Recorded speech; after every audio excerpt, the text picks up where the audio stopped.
it's breathtaking. And it's a big proclamation right there at the start, like, oh, it's going to be this good. Timothée Chalamet is Bob Dylan in A Complete Unknown. This comes out on Christmas Day. This is sort of an early review here. My great friend Tim Grierson is back. Tim Grierson has very brilliant, eloquent thoughts on many things, and I know he has some on this film, so I wanted to bring him back to talk about it. We run the gamut here with Tim. You get Craven the Hunter, you get the Bob Dylan biopic. I was thinking about the range, the breadth of film that I will tackle on Breakfast All Day. But no, thank you for having me. Sing or sound like Bob Dylan. I can't do a good Bob Dylan impression, so I will not during this review. Please don't. Neither can I, but Timmy can. Come subscribe. We are in it, you guys. This is awards season. Timothée Chalamet is definitely going to be in the awards conversation for Best Actor at the Oscars and many other awards places. So come hang out with us, and we will give you the scoop as to whether it is worth your time. Tim, tell us about A Complete Unknown. For anyone who's going to hold your attention on a stage, you have to kind of be a freak.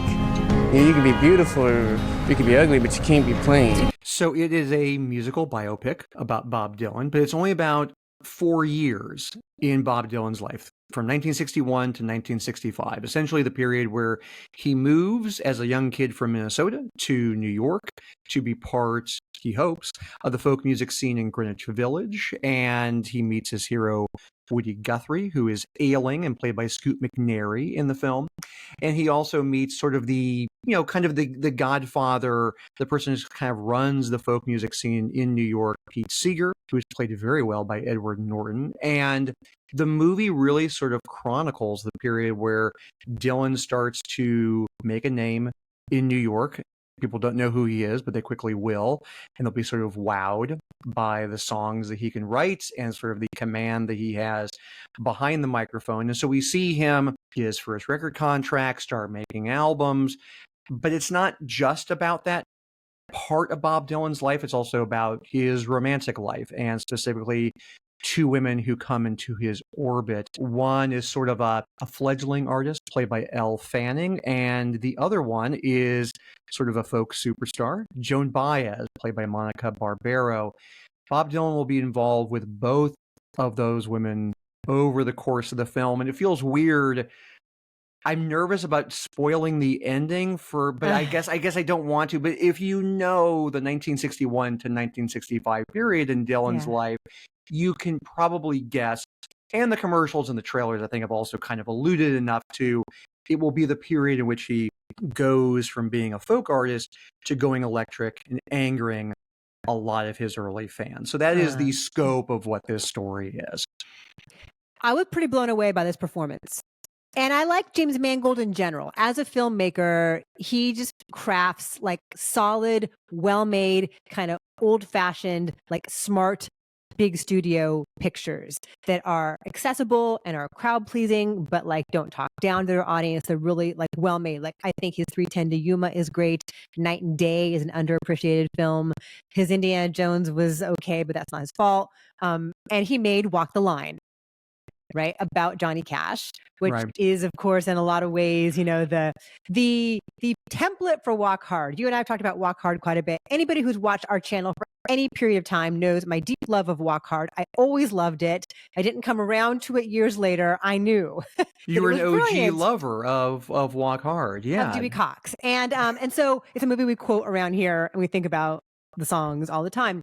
And so I was going into this with some trepidation. Like, again, how do you make a music biopic? You know, Bohemian Rhapsody's come along, Rocket Man's come along, there's a Whitney Houston biopic. Like, how do you make any of these now in a post-Walk Hard era?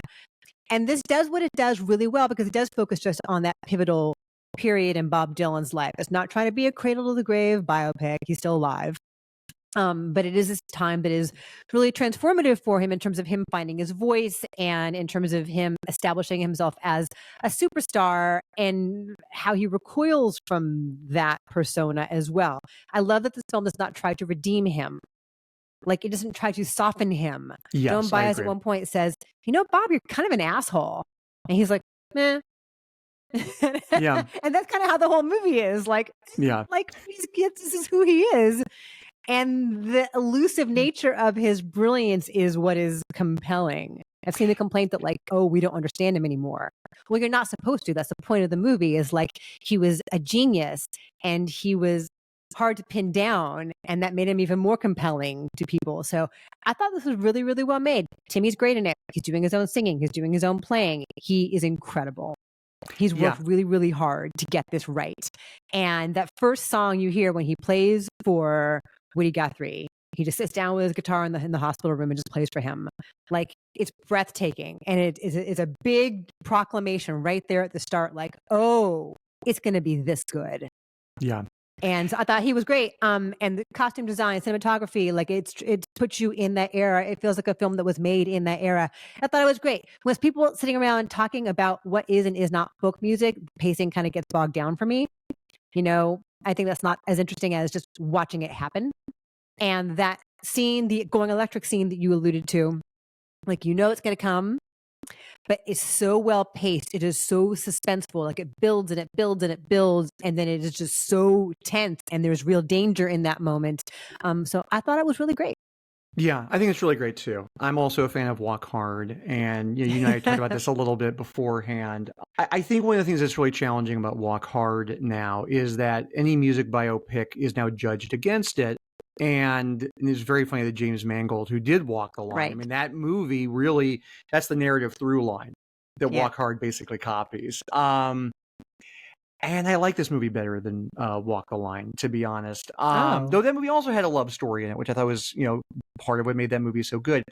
One of the reasons why I like A Complete Unknown a lot is, as a Dylan fan, I don't find the movie to be fawning about Bob Dylan, kind of like you alluded to, Christy. But I also think, because I've heard some complaints about the movie, like, well, the movie doesn't seem to really kind of crack him, and doesn't seem to kind of have any sort of insight into him. And I would actually disagree with that. I agree with you that he is supposed to be unknown, and he's supposed to be unknowable. But I actually think the movie does have a perspective on Bob Dylan. And for me, the perspective is, I think, what a lot of fans feel about Bob Dylan, which is that we don't know him as a person. We think of him as this kind of incredible, brilliant genius, but there's something that is always withholding about Bob Dylan. And I think that that's what Timothée Chalamet does really well, beyond everything you already said. Chalamet has this incredible ability in the film to play someone who is there, but also not there at the same time. And he also has an incredible ability to play somebody that everybody in the film is drawn towards. And if you are a fan of Bob Dylan, you understand that, because you yourself are drawn to this guy. But we see over and over again the price that is paid by people who feel like they're close to him, whether it's his two love interests or Ed Norton's character, Pete Seeger. In a way, all three of them are going to feel betrayed and get their hearts broken by Bob Dylan. And I think the movie is very clear-eyed about that is the type of person that Bob Dylan was back then, and arguably still is now. He is a guy who is going to do what he wants to do and does not feel accountable to anybody. And for a lot of people who love Bob Dylan, the story of him going electric is the story of him sort of throwing off the shackles of the expectations of the folk audience and him doing his own thing. That's a triumphant story as part of the Bob Dylan saga. And it is kind of in this movie too, but it's also in this movie looked at as like, yeah, but he also betrayed a lot of people, just the way he kind of, you know, betrayed his two love interests in the movie. That's part of the deal if you are going to be somebody who is interested, either romantically or us as fans, in Bob Dylan. He is not beholden to you at all. I was going to say the exact same thing. He doesn't owe us anything. Yeah. And I like how the movie is very fair-minded about that. This is not a movie where it's like, yes, he was an artist, but as a person, he was a monster. It's not that simplistic either, because there is real sensitivity and there's real vulnerability in the performance. You feel how small Bob Dylan is, kind of against the world. I think Timothée Chalamet does a great job of making him seem frail And like a kid, he was such a young kid at that time, and you feel that. But at the same time, there's such an iron will that guy has to do his own thing. And in general, that's commendable. You'd want people to be that way. But you also see the people around him who suffered because of it. And I like how the movie has the space for all of that, all of those contradictions. So to me, I don't think he is unknowable in the sense that he's so opaque you don't understand him. I think the movie has a very strong sense of who he is, and the movie basically challenges you to say, if you love Bob Dylan, this is what you're signing up for. Mm-hmm. This is what you're getting yourself into, and I think a lot of fans understand that. But I think the movie is very honest about what the consequences are, and that's why I like it so much. And you see the influence that the Elle Fanning figure has on him, because she is stronger ideologically. She's got a purpose, and you see how that rubs off on him in his music, but not in ways that are didactic. Like there's no Walk Hard moment where like Jenna Fischer goes, I know the 60s are an exciting and important time. Like it never does that. It Yes. comes out organically in the music. Yes. And those moments are strong for me within, like they've captured the 60s of the East Village like really vividly, I think. And so you feel a sense of place and his inspiration within it. Yeah, and I also don't think this is the type of biopic where the love interests are really boring, or to your point, they are there to prompt the main character to grow and change. Like in a lot of ways, they're just as interesting. They're just as fascinating. I think Barbaro, I think she's going to get more attention because she's playing Joan Baez, and Joan Baez is such a powerful, interesting figure in the movie. And she's singing. She's doing her own singing and too. she's doing her which is singing. tough. And I also think, like, because at the beginning of Bob Dylan's career, Joan Baez was the big star, and you feel that in the movie. You absolutely feel that Joan Baez is a big star. Mhm. The Elle Fanning character is based on a real life Bob Dylan girlfriend, but not exactly the same person. And I think Fanning in some ways has a trickier role because she's playing somebody who, it's not that she's wishy-washy, it's not that she's a wimp, but it's like she's a young person. Like we were all young people, and we were still kind of like figuring out who we were, and she hasn't quite gotten there yet. And she will go through that journey over the course of the film. And Elle Fanning never makes you feel like, you never judge her and think, oh, she's being a pushover. Why is she letting Bob Dylan walk all over her? You sense a woman who's like figuring out who they are and eventually going, I know who I am, and maybe I don't need this genius in my life. And so both of the love interests, I think, are really great and really complicated and really smartly done as well. I had a friend say, who didn't like the movie, say, boy, I can't imagine what Joan Baez must think of this movie. And I thought, if I was Joan Baez, I would be thrilled, because I think Joan Baez comes across great in this movie. I don't think there's anybody of the main characters who comes across as the typical, because in these types of music biopics, you often get the one person who goes like, Bob, I don't know what you're doing. You're going to ruin your career. And he's like, never going to make it. You're never going to make it. You have the jerk character. And there really isn't a jerk character. Even Pete Seeger is such a complicated, lovely character in the movie. And I kept thinking, there's going to be a bad guy. There's going to be a bad guy. And there really isn't a bad guy that we're all supposed to be like, oh, you were the dumb one who tried to hold back Bob Dylan. That just doesn't happen in the movie. There's so many mistakes the film could make. And the movie mostly like sidesteps all of those things. And like you said, Chalamet captures an essence, but also like the musical performances are really good. One of the things I think is really hard in a film like this, especially if you're somebody who's into Bob Dylan, you know these songs backwards and forwards.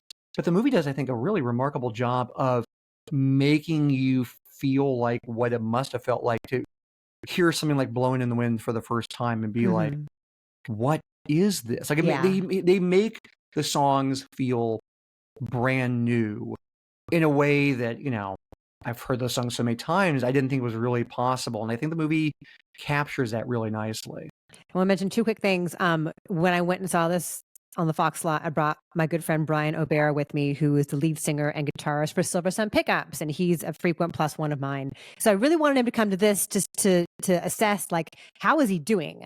Because Timothée Chalamet is like doing his job, on screen. I'm like, so how's he doing? He said he did great. Like, he was really, really impressed with like the musicality of it. Also, I think people need to see this on the big screen along those lines. Like, you've got to hear it. You've got to hear the music You've got to see how rich the cinematography is and all the production design of it. So if it is playing near you, I know you've got a lot of choices on Christmas Day. It's a really busy day. There's also Baby Girl. There's also Nosferatu. I think a lot of our folks want to see all three of these things. If you have time to see this in the theater, you really, really should. Yeah. I am not a huge Bob Dylan expert. I know there's some people who have some qualms about the way things are depicted here chronologically. I don't want to say, but I think if you don't know that, you're going to enjoy it. If you're a fan of Timothée Chalamet, you're going to enjoy it. So, what's your number then on A Complete Unknown? It's an 8.5 for me. And I would also add, if you can see it in IMAX, because it is going to be showing in IMAX, I would definitely recommend that as well. But it's an 8.5 for me. I will say an 8.2 because it's really, really good. But I do think the pacing is a little off when it's people just like Alan Lomax and Pete Seeger sitting around talking about folk music. I'd rather just see it all happen. And when it does happen, it is, no pun intended, electrifying. So A Complete Unknown in theaters on Christmas. Thanks, Tim. Thank you.